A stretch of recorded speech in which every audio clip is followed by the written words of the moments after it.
The Democrats are being driven insane because they're chasing after the woke left. Don't take my word for it. How about Bill Maher?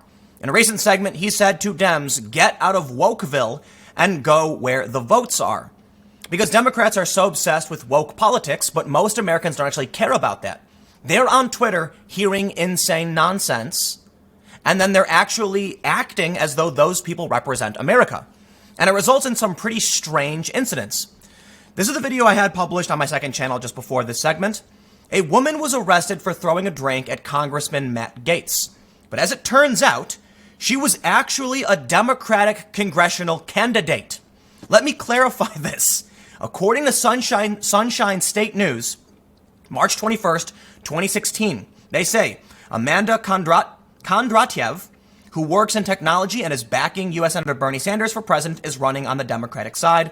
That was against Matt Gaetz. This is the woman who has been arrested for throwing a milkshake at Matt Gaetz.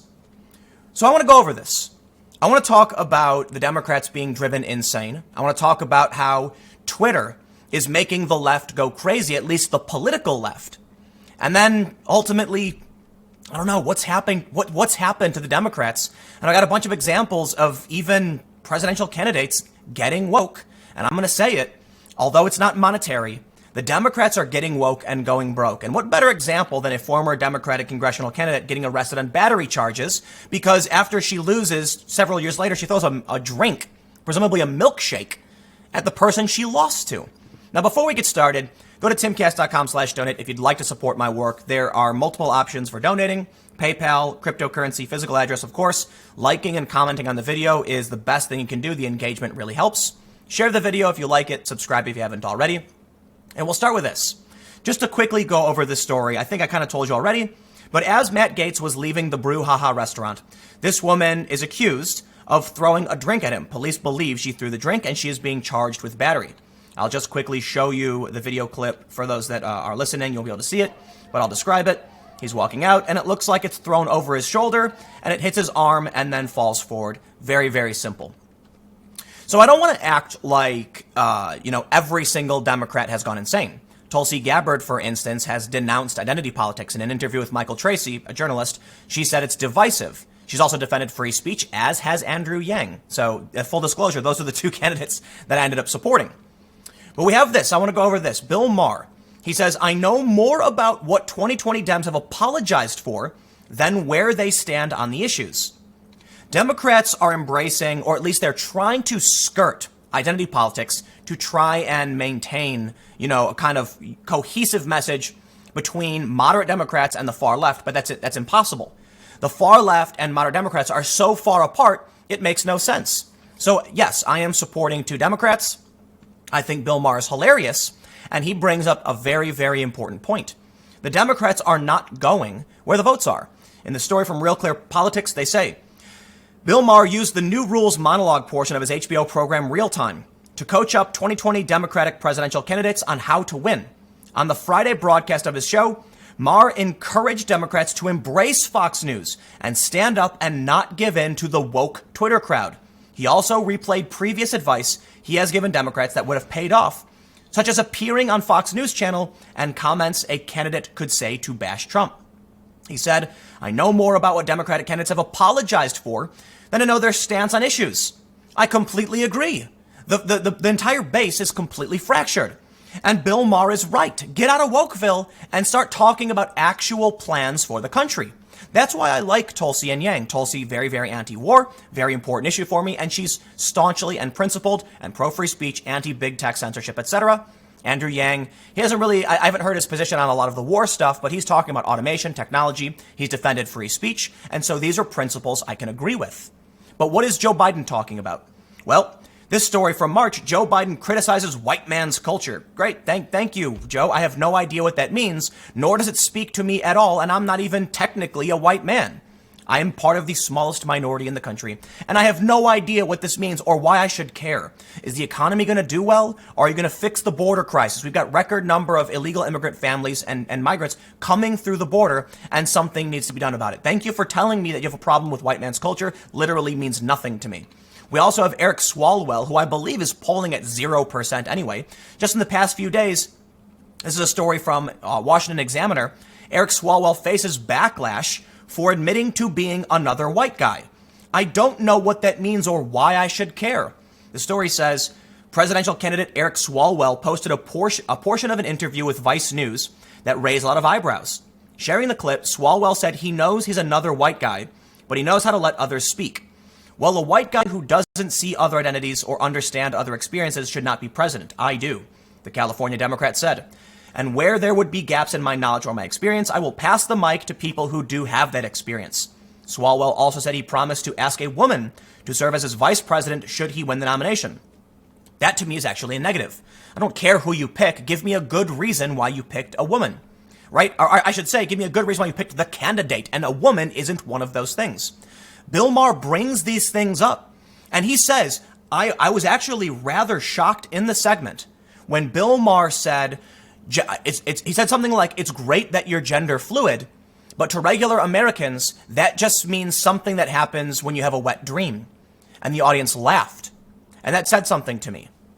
Regular Americans do not know what the hell these people are talking about. They're not speaking. They're brainwashed by the Twitter spiral of doom that these journalists that have isolated themselves, they're just in an isolated bubble. Bill Maher says, this has now become an issue for all Democrats, with many going on Fox. Go where the votes are. Get out of Wokeville for a day. See what's going on in Mullet Town. You've already got NPR. Go on Fox. And you can't let Trump completely own the low road. If he's going to call people names, he should get it back. Democrats must stand up to Twitter.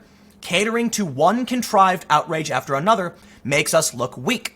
Just because woke babe 99 gets mad at you doesn't mean the rest of America gives a crap. It's great that you're gender fluid, but most of America thinks gender fluid is what comes out during a wet dream.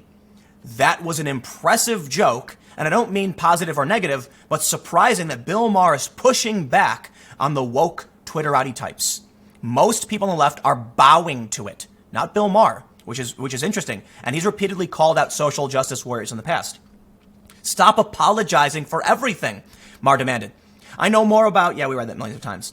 He says, the millennial vote will not be won through tweeting emojis or calling your budget plan fire. They can smell desperation through their phones. So just cut the crap and do you. Enough with the videos. And then they show a photo of Beto O'Rourke getting a haircut. People want an authority figure as president, not somebody who looks like a 10-year-old in a barber's chair. No stunts, Maher suggested, like 2 weeks ago when Steve Cohen brought KFC into the session of Congress to remind everyone that Bill Barr was too chicken. Get it to testify. You know, a picture is worth 1,000 words, but none of those words should be, look at that idiot. If you want to bring something nasty and greasy into a house hearing, subpoena Don Jr. I don't completely agree with Bill Maher on tactics, like subpoenaing Don Jr., targeting the president for technicalities and like impeachment does not speak to people. The economy is doing really, really well. The Democrats need a strong message as to what will they bring to the table that's different. Calling the wall immoral means nothing. Calling the humanitarian crisis on the border manufactured means literally nothing. Talking about white man's culture means nothing. Criticizing yourself for being a white man means literally nothing. But you know what? I like Bill Maher. He isn't afraid to stand up. He tweeted this just the other day. He said, now Hillary has a Hollywood production company? If it's anything like her hard drive, she should crush it. Congrats. You finally found a calling lower than running a pedo ring out of a pizza parlor. And that was a pretty crazy tweet for several reasons. And I do not think it was tactful. I get he's joking, but you shouldn't actually entertain the idea of these conspiracy theories.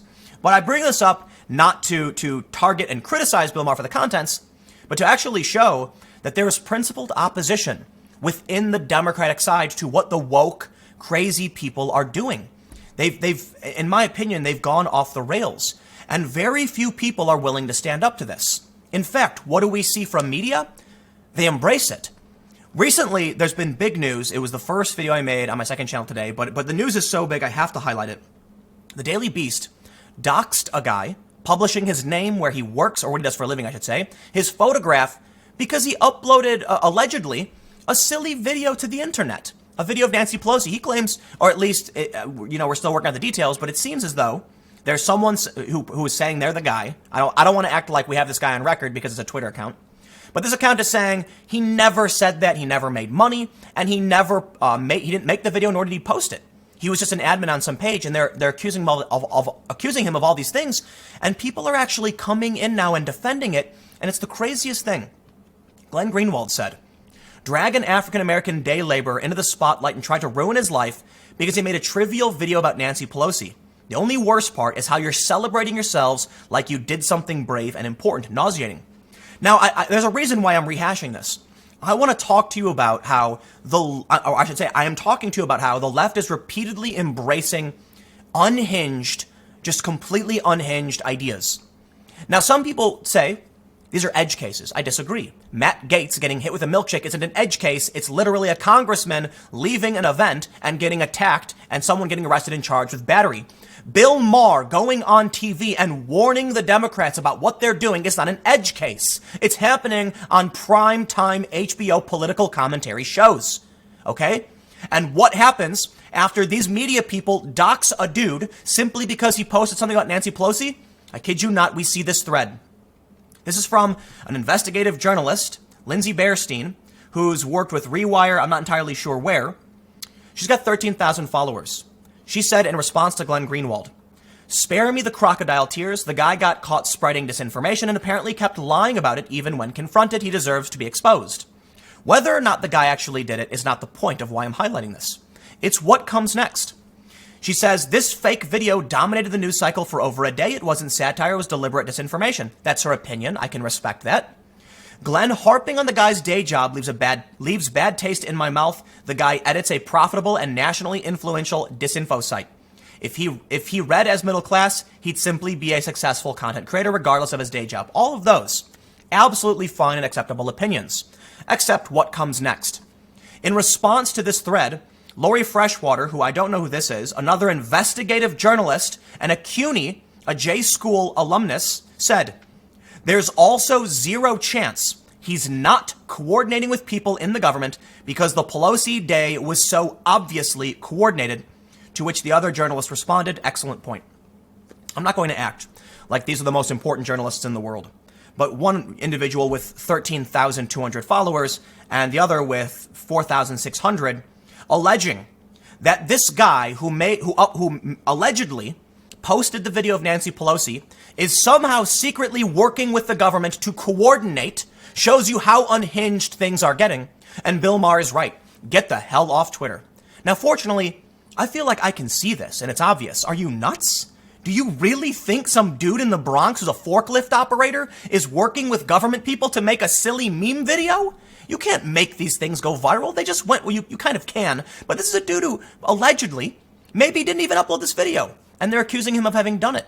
Sure, maybe she's right in her initial opinions. The guy does spread disinfo and makes money. I don't care. The point is, the likelihood he's working with people in government to me is just completely unhinged.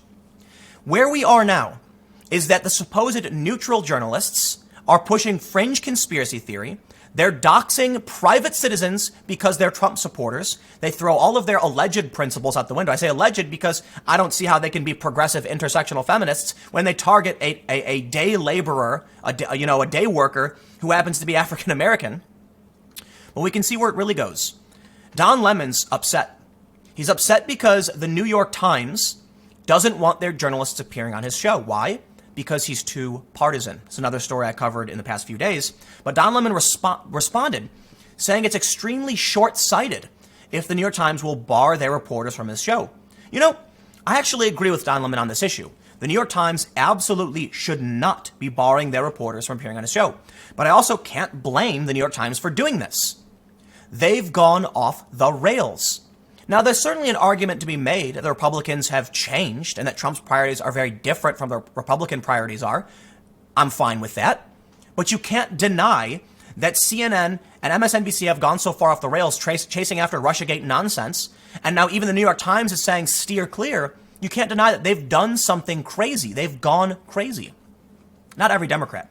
Bill Maher is the best example of how there are still mainstream personalities that are not allowing the insanity to take hold. According to Gallup, Pew, and other polls and surveys and data sets, Most Democrats are moderate, want more moderate policy. But it is true, at least we can see with this former Democratic congressional candidate throwing a milkshake at somebody, they're increasingly becoming unhinged. How did we get to this point where in 2016 someone's running as a Democrat and now she's showing up to protests and throwing drinks at people? How did we get to the point where Joe Biden's criticizing white man's culture? It doesn't even mean anything. What does it mean? How many people hold these views? A small minority, according to the Hidden Tribes report, less than 8%. Less than 8%. And Joe Biden's grandstanding on these issues as though it's going to get him elected. And then we can see the final result is that our media is completely split, with people like Don Lemon just going so far off the rails the New York Times steers clear. Apparently, I saw a clip where today on CNN, they actually talked about and championed the fact that they doxed a private citizen for posting a video on the internet. Is that the role of media in today's day and age? For big, massive, multinational corporate entities to target private individuals and release their photograph, where they work, where they live, what they do, simply because they uploaded a video to the internet? That is not speaking truth to power. That is not holding the powerful accountable. That is targeting somebody who has a different opinion than you. And all of these journalists, they're dancing around online, supporting each other, saying this is good journalism, congratulations. Keeping in mind, they're also pushing fringe, insane conspiracy theories about this guy working with the government, which is just completely unproven and nonsensical. But they're dancing around celebrating having done this. And I think it's really dangerous to do that. You know why? At least as somebody who's supporting some Democrats. What do you think regular Americans are going to think when they hear some random dude has private information published by a news outlet? What do you think a regular person's going to think when they hear that some of these journalists are alleging there's a conspiracy between this guy and the government? They're going to think, wow, the left is becoming unhinged. They're losing their goddamn minds. It is not an edge case when Bill Maher on HBO primetime calls it out. It is not an edge case when I am calling it out. We had this New York Post article from the 31st. PC insanity may mean the end of American universities. The conversation is not an edge case. It keeps getting worse. I think the unhinged conspiracy we're seeing about this guy working with the government, or the fact that they doxed him at all, the fact that the New York Times is saying no reporters on Don Lemon's show, or Rachel Maddow or Lawrence O'Donnell, the fact that a former Democratic congressional candidate threw a milkshake, allegedly a milkshake, some kind of drink, at a politician shows it is not an edge case. How many examples do I need to show to say, look how crazy these people have gotten? By all means, show me a circumstance where a Republican is attacking someone in the street, ripping their hat off, stomping on it, setting fires, vandalizing property, pushing out these fringe conspiracy theories, and I will highlight these. But I'll tell you what. The weird conspiracy loons, they're not in the mainstream. They don't work for big publications. They're not investigative reporters. They're not venture capitalist funded media outlets. They're not. Is there a former Republican candidate, showing up and throwing things at people? Maybe there is. Maybe I'm just seeing this, and maybe Republicans are better at messaging. I don't know. I will say censorship is not helping the Democrats, because if you keep banning the crazy people on the right will only have clean-looking professional people, and the left has all of their crazies running around like crazy people. If Bill Maher is going to say it, I'm going to have to agree with it. It is not an edge case. This is a serious problem, paving the way, guaranteeing Trump is going to win 2020. They don't learn from 2016. There was a story that I was reading, so I don't have it pulled up, but it was from, I believe, maybe the Daily Beast, which is surprising, where they said the PC police paved the way for Donald Trump. The outrage culture, it does not work, and they haven't learned their lesson. So if at all, I can finalize this video with just a simple final thought. Trump is going to win. Economic models are forecasting he's going to win in a landslide. Many of the models are predicting he will win a huge percentage of the popular vote. The economy is on his side. Regular Americans don't care about wokeness, about Twitter, about any of this.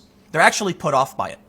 So when you have a Democratic candidate throwing a milkshake, when you have Joe Biden complaining about white man's culture, when you have Eric Swalwell complaining about how he's another white guy, when you have CNN no longer being able to host journalists, when news outlets are doxing private individuals and then journalists push conspiracy theories, I think you can tell that to your friends who are talking about why this isn't happening. You can say, no, here's some examples.